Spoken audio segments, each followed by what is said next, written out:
Saya tahu. Saya pun berlari ke kamar dan menangis. Saya menangis, memikirkan keadaan saya. Jangankan untuk sepeda, untuk makan pun saya tidak punya uang.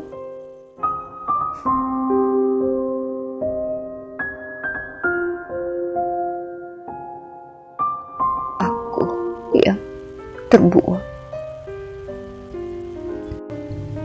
Cerita ini benar-benar kisah hidupku yang sangat pahit.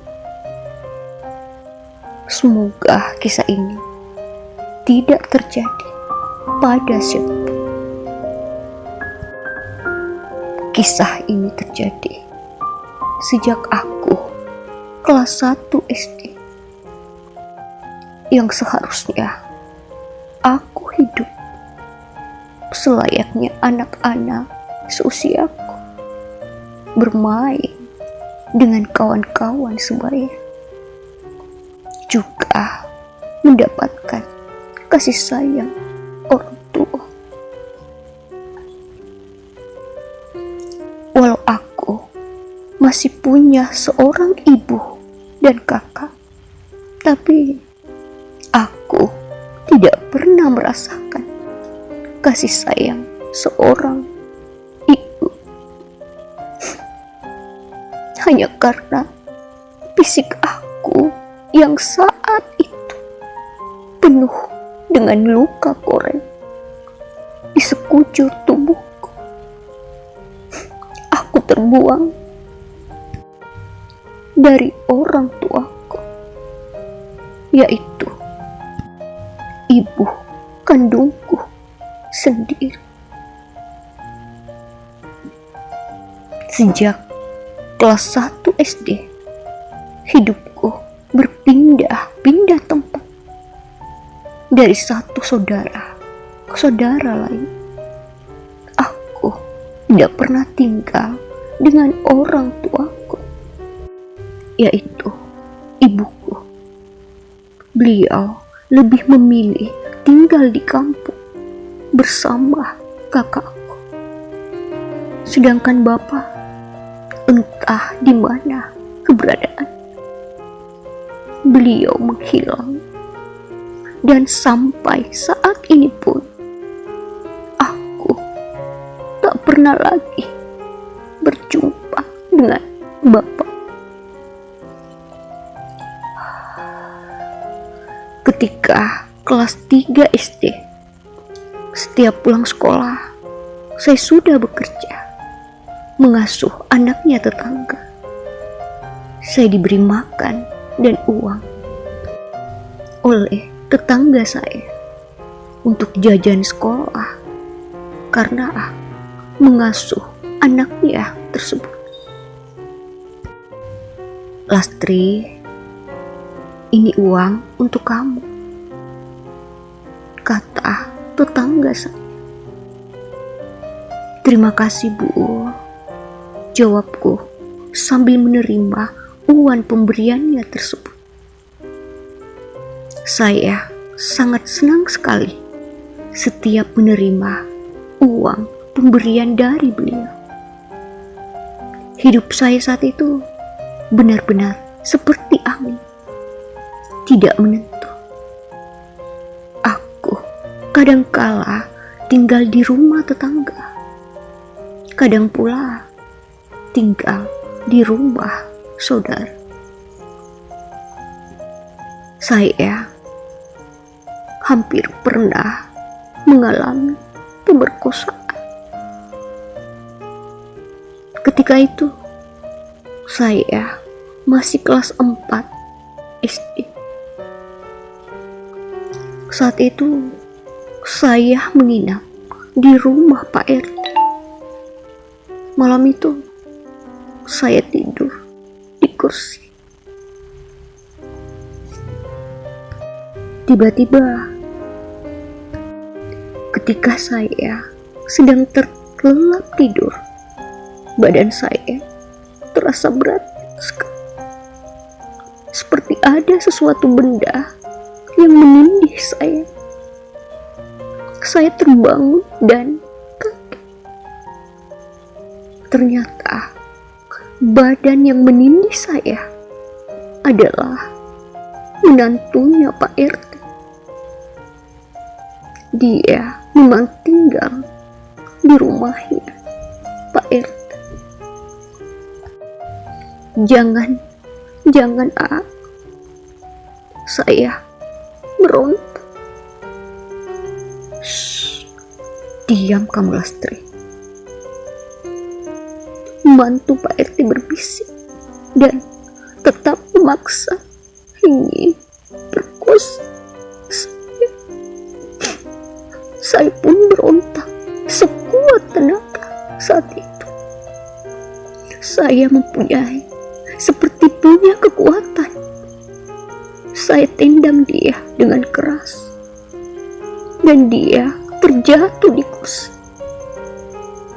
Saya gemetar dan ketakutan. Akhirnya saya pun lari masuk ke kamar anaknya Pak RT. Esok paginya aku cerita sama anaknya Pak RT dan juga kepada Pak RT. Teh, semalam saya hendak diperkosa sama AA. Saya memang manggilnya dengan sebutan AA. Tapi anaknya Pak RT tidak percaya dengan laporan saya. Begitu juga dengan Pak RT. Kamu tidak berkaca apa? Lanjutnya.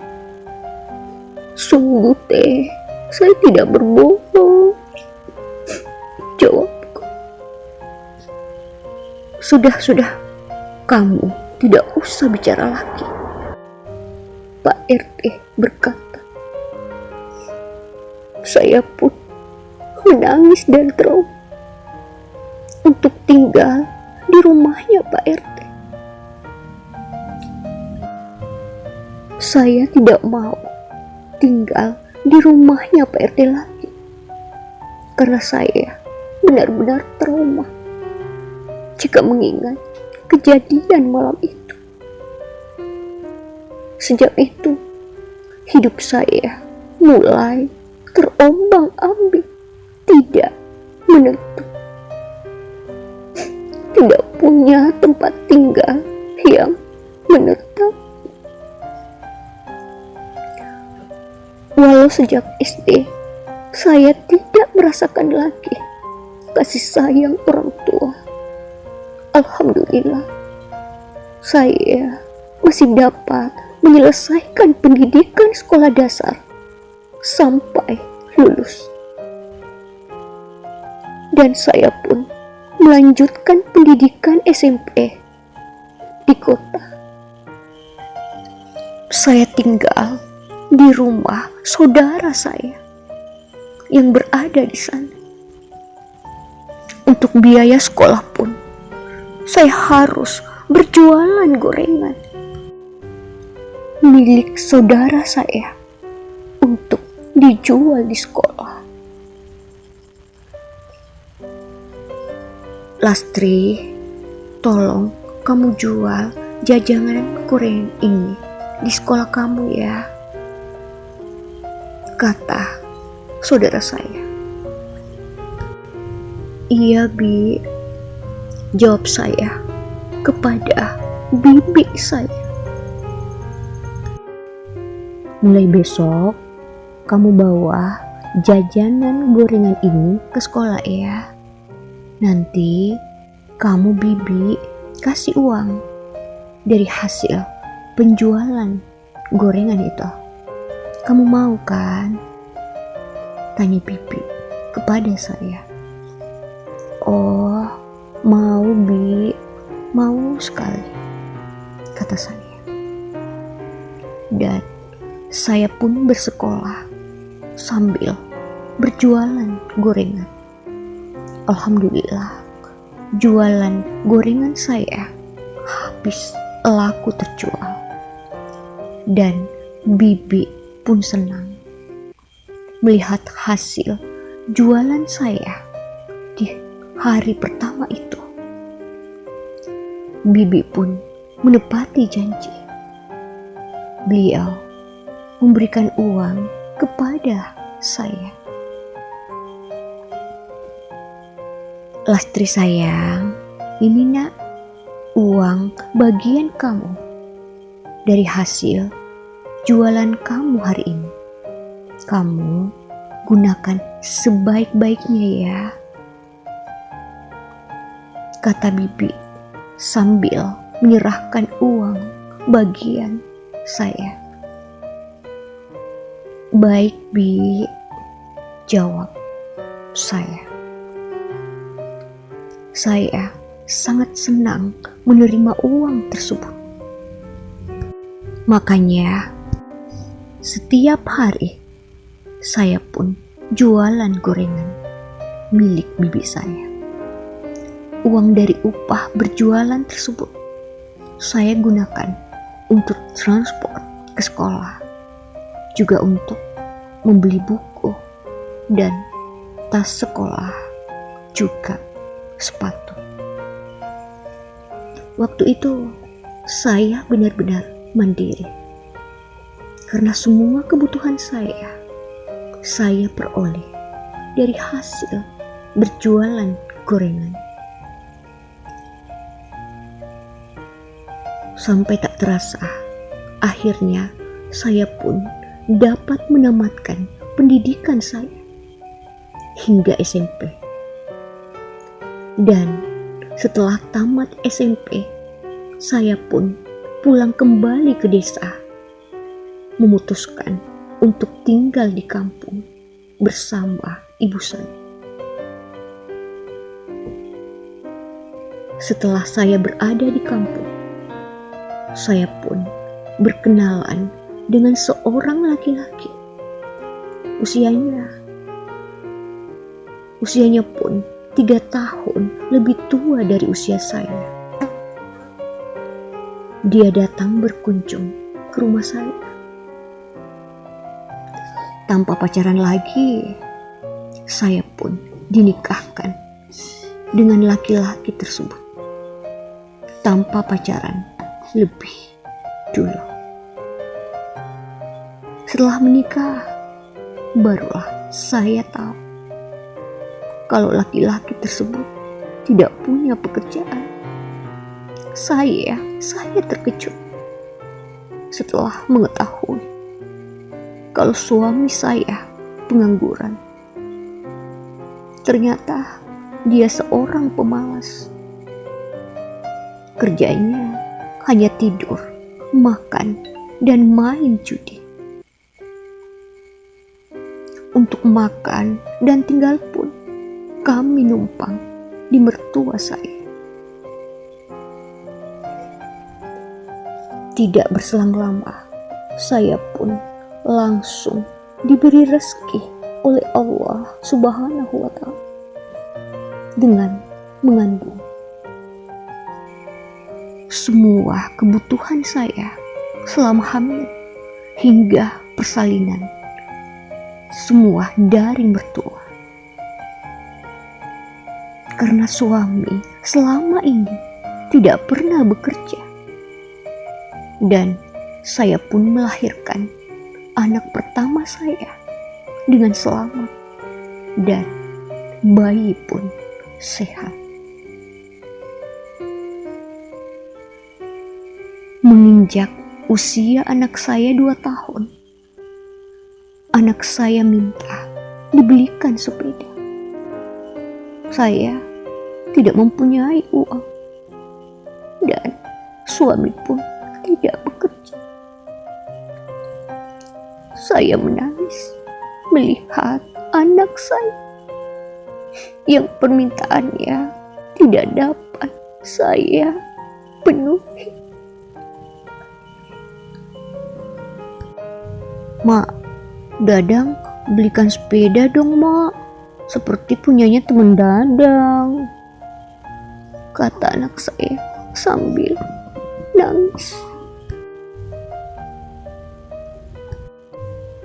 Sabar ya sayang, nanti emak belikan sepeda baru buat Dadang. Saya membujuk sambil menahan tangis dan air mata agar tidak tumpah karena melihat rengekan anak saya, dan tentunya tidak dapat saya kabulkan. Dadang mau sekarang, Mak. Anak saya tetap merajuk dan nangis, minta dibelikan sepeda. Iya, nanti pasti emak belikan sayang. Saya berusaha membujuk.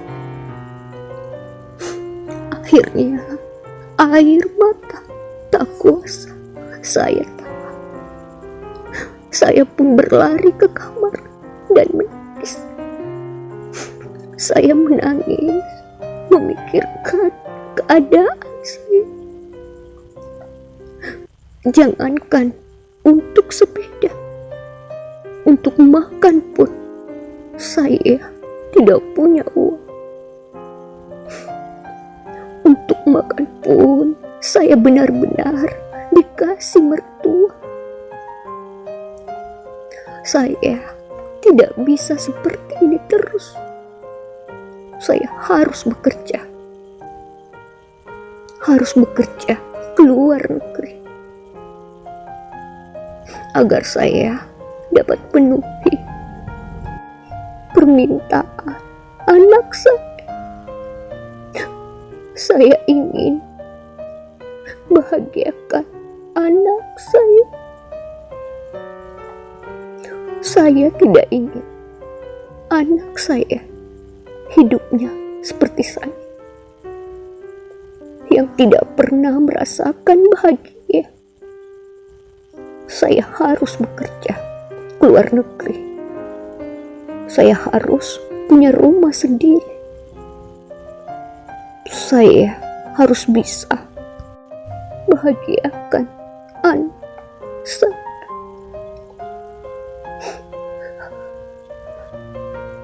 Demikian pemirsa, kisah hidup saya ini. Hidup yang penuh penderitaan sejak masa kecil, jauh dari kasih sayang orang tua, dan hidup yang berpindah-pindah tempat dari satu rumah ke rumah yang lain, dari rumah tetangga ke rumah saudara, dan setelah berumah tangga pun mendapatkan suami yang pemalas, yang kerjanya hanya makan, tidur, berjudi. Saya mohon maaf jika ada kesamaan nama dan kisah. Tapi ini adalah kisah yang sungguh-sungguh saya alami sendiri.